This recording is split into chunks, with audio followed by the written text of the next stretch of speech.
In this video, I show you how to take beautiful pictures of waterfalls. Adorama TV presents Take and Make Great Photography with Gavin Hoey, where you'll learn how to take stunning photos and then polish them in post-production. Here's your host, Gavin Hoey. Hello, I'm Gavin Hoey and you're watching Adorama TV, brought to you by Adorama, the camera store that has everything for us photographers. And as you can probably see and hear, today this video is all about photographing waterfalls. Now, waterfalls, for me they're a little bit like fields of poppies or anything rusty. I've got to photograph them. They are just beautiful forces of nature. But how do you get a really good photograph of a waterfall? Well, that's what we're going to cover in this video. And there's a few things that you need. Unfortunately, Adorama sells everything that you need. So first of all, I'm going to be using my SLR. This is my 5D Mark II. And of course, I'm going to be using my standard 24 to 105mm lens. Now that lens works really well in this case, simply because of the 24mm end of that lens. That's a really wide angle view. And normally with waterfalls, that's what you want. You want a wide angle lens to get a great big sweep, a big vista in your pictures. However, in a minute I'm going to switch to the 105 and we'll do some more close-up detail shots of the waterfall.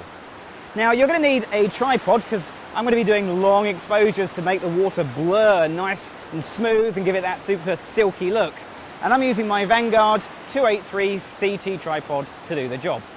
Okay, that's the technical stuff, but there is one more optional bit of equipment that I would recommend you have handy, and it's this. This is a circular polarizing filter. This is going to stop a couple of stops of light, and that means it's going to double your shutter speed or quadruple your shutter speed, and that can be the difference between getting a good shot and a great shot depending on the brightness of light. Now today my waterfall's actually in shade, so I may not need this. We'll see how we go. Okay, let's get going and take some photographs. Now first of all, when it comes to my settings, I'm going to be working in shutter priority mode. So that's S on most cameras or TV on a Canon. And let's start off with 100 ISO, so a nice low ISO setting. And I'm going to put in a shutter speed, well, let's go for a 15th of a second and see what we get. Okay, so let's frame this up. And I'm going to take my shot. Now I've got this camera set to its 2 seconds self-timer, and that just gives me a couple of seconds to let go of the camera to stabilize, and for my picture just to be a little bit sharper. And that gives me a fair amount of movement in the water. Is a 15th of a second the right setting? I've no idea. So let's try another shutter speed and see how it changes. I'm going to go down, let's go right the way down to 1 second. So 1 second gives a completely different look. The water is beautifully soft and very, very smooth, but we've still got some detail in there. Now, because I'm in shutter priority mode, the camera is doing the work for me, and I can see that that was f22. So that's stopped the aperture down as small as it will go. So if I try and dial in a longer shutter speed, let's say 4 seconds, the f22 is now blinking at me. It's telling me that I can't do that. So if I try and take a picture of that settings, it'll let me do that, but it's going to be really, really overexposed, very, very bright, too much light has come in. And that's where the little polarizing filter really comes in, because this will stop 2 stops of light. I'm not interested in the polarizing effect today. There's no real sunlight to polarize here. It's pretty flat lighting at the moment, perfect for waterfalls. I'm just interested that this is like a little pair of sunglasses, making it darker, letting less light come in. So let's add this to the front of the camera.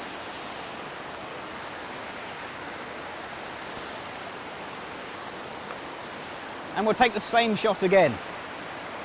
So now f22 is available. It's darkened it down. It's going to give me the correct exposure at 4 seconds. Absolutely beautiful. Perfect, perfect shot. Now, as your shutter speeds start to drop down to these lower, slower settings, the risk of camera shake goes up. And even with the self-timer or a cable release, there's still a slight chance that when the mirror flips up, you get a little bit of movement. This tripod's really sturdy, so it shouldn't be a problem. But belt and braces, always be on the safe side. Flick your camera into live view mode. Live view mode means the mirror's already moved out the way. So when you take your picture, even on the self-timer, you still get an even sharper shot. However, on a 4-second exposure, if you've got a breezy day, things like these branches, they're moving in the scene. They're going to come out blurred and soft. So you've got to take that into account, and that's where taking several photographs is a really good idea. Don't stick at one, do it again and again and again. Just wait until you get the perfect weather with no breeze moving anything, and hopefully after a few goes you'll nail the shot exactly. So with my polarizing filter on, I can now go through my shutter speeds safe in the knowledge that I can go right the way down to 4 seconds, and what I'm going to end up with is a range of pictures, and I can choose the best picture not here in the middle of this beautiful picturesque part of Wales, but I can choose the best picture back on the computer in my studio. Okay, I think I've got this position absolutely nailed. I'm going to wander around and find a couple of other shots of this waterfall and take those too.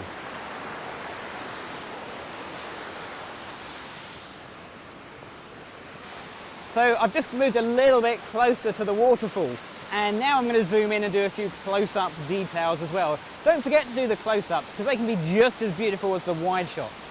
The technique is exactly the same. So I've still got my polarizing filter on the front, I'm still on the lowest ISO number I can dial in, and now I'm on the half a second shutter speed. The camera will figure out the aperture, all I have to do is let it run. So it's taken the first picture at half a second. I'm going to turn on live view for the longer ones just so I get an even, sharper, more stable shot. Let's do a 1 second exposure, which has chosen f8 as the aperture. That seems fine by me. There's really nothing about depth of field to worry about here.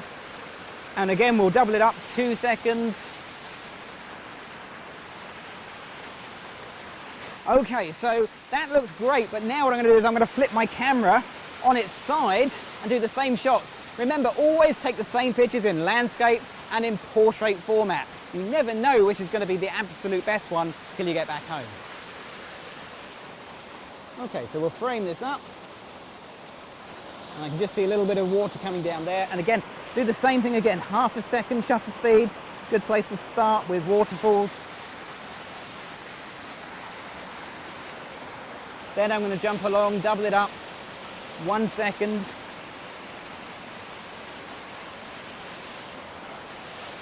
Two seconds.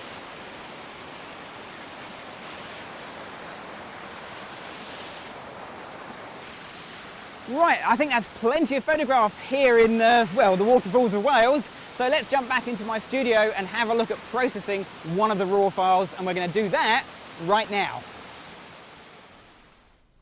So I've gone through my pictures and kind of narrowed it down to 3 possible candidates. So let's open them from MiniBridge into Photoshop. But being raw files, of course, they open up here in Adobe Camera Raw. Now, as you can see, these 3 pictures are basically the same. The only thing that's actually different is the shutter speed. So this is a 15th of a second, and the water looks okay. But if I flick over to the 1 second image, I think the water looks much nicer. It's personal taste, but I prefer this look. The next one is the 4 second exposure, where I had the polarizing filter on the lens, and although it is slightly softer on the water, it's not enough to make a massive difference to me personally. But what it has done is it's made all the branches go a lot more blurry because they had longer to move. So simply for that reason, I'm actually going to use the 1 second exposure image. So my basic processing here in RAW, always the same few steps to begin with. The first one is, does the picture need cropping? And the answer to that one is yes, it does. These very bright patches at the top of the picture are so bright they actually pull your eye up and away from the main center of interest, which of course is the waterfall. So let me get the crop tool and I'll try and remove as many of these as I can. I won't be able to get rid of all of them, but that's pretty good. Maybe we can just lose that top one there. So we just bring that in, there we go, and I'll just hit enter and crop that down. So that's made the composition stronger straight away.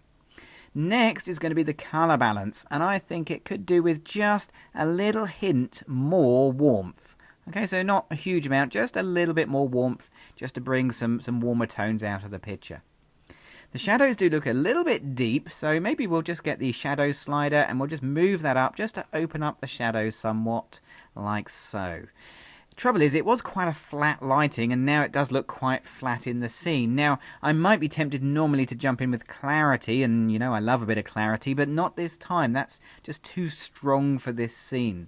So let's just bring it down to about 20, just so we add a little bit of contrast and a little bit of sharpness. I will add just a little bit more contrast to the scene as well, like so. And I'm also going to boost the colours by increasing the vibrance and also increasing the saturation. So now it's starting to look a lot more how I wanted it to appear. But because the lighting was pretty flat, it was all under trees, I want to put a little bit more sort of dappled lighting, add my own lighting effects. And to do that, I'm going to jump over to the adjustment brush here. Now on the adjustment brush, all I'm going to do is increase my exposure about 3/4 of a stop there or thereabouts, and we'll make my brush size a bit bigger, or I can use the keyboard square brackets to make that bigger and smaller. And I'm just going to dab in some little areas of sunlight that have just come down and hit that stone, for example, maybe some in there, and some just little areas of brightness in the picture, just like that. And then I'm going to hit the new button at the top of the adjustment brush panel, and I'll decrease the exposure by about, well, 3/4 of a stop. And I'll dab in some darker areas, just some parts of the picture where maybe it was a little bit darker, so we have that kind of dappled lighting coming through. Some bits a bit brighter, some bits a bit darker, like so. And if I just flick that on and off, you'll see that just adds a little bit more lighting effects to the image. Whilst I've got the adjustment brush, we can actually do something with that really bright spot at the top, which for me is still too bright. So let's click on the new brush. We'll make a third brush. This one I'm going to bring all the way down to -4. Really, really dark. And I'm just going to darken up that area up there. That's gone a little bit too far, so I'll get the eraser tool and we'll just erase what I've just done back ever so slightly, like so. Yeah, okay, there we go. And whilst I'm here, I can also add in some colour to that area because it was basically grey because there was no detail recorded. So we'll just put some applicable colours in there, something that looks kind of fitting to the scene. And that just helps to darken that area up and remove it from being so bright and distracting. Okay, we're nearly done, so let's just jump back into the normal tabs here, and I'm going to jump over to the lens corrections, because if I really zoom in, you'll see there is some chromatic aberration there. You can see that green strip on the top of the rock. So if I jump into the color tab, remove chromatic aberration, and that will just go. And then finally, I'm just going to jump over to the effects and put a tiny hint of post-crop vignetting just to add to that nice sort of darkened feel that we have our own little lit dell in the middle of the Welsh woods there. It's beautiful. Okay, so I'm happy with that. I'm going to open up the image and we'll jump back into Photoshop.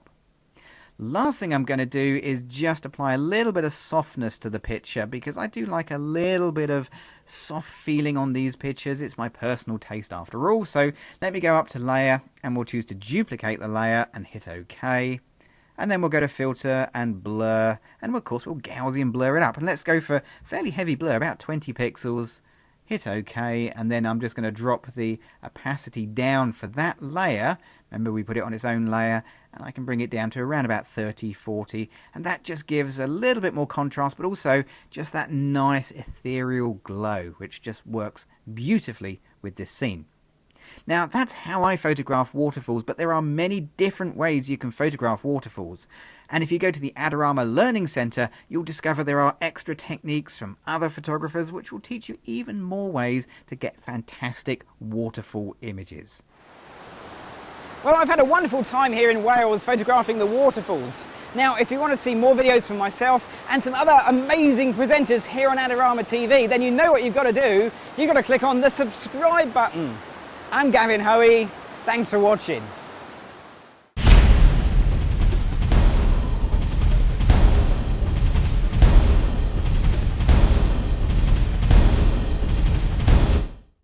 Do you want great-looking prints at low cost? Be sure to visit our easy-to-use online printing service. Adorama Pix has professionals who treat your images with the utmost care that you can count on. For a quick turnaround on photos, cards, or albums, use AdoramaPix.com.